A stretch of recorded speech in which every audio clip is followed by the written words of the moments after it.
السلام علیکم ورحمۃ اللہ وبرکاتہ ناظرین۔ بعض اوقات کیا ہوتا ہے کہ ہم نمازیں بھی پڑھتے ہیں، روزے بھی رکھتے ہیں، دعا بھی مانگتے ہیں، سب کچھ کرتے ہیں، یہاں تک کہ جماعت سے ہم نماز بھی پڑھتے ہیں، لیکن پھر بھی میری دعا قبول کیوں نہیں ہوتی؟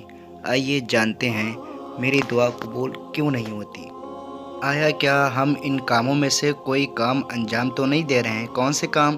جیسے کہ رسول خدا صلی اللہ علیہ وآلہ وسلم نے ارشاد فرمایا، جو شخص حرام مال کا ایک لقمہ بھی کھائے گا تو اس کی 40 دن کی نمازیں بھی قبول نہیں ہوں گی، اور ان 40 دنوں میں اس کی کوئی دعا قبول کوئی نہیں ہوگی۔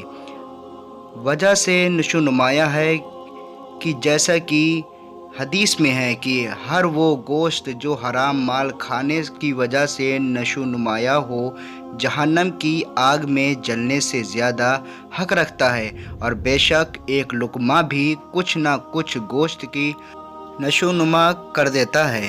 جیسے کہ نبی نے ہی ارشاد فرمایا کہ من احب ان یستجاب دعاءہ فلیطیب مطعمہ و مکسبہ، یعنی جو شخص یہ چاہتا ہے کہ اس کی دعا قبول ہو، اسے چاہیے کہ وہ اپنی خوراک اور اپنے ذرائع معاش کو حرام سے پاک رکھے۔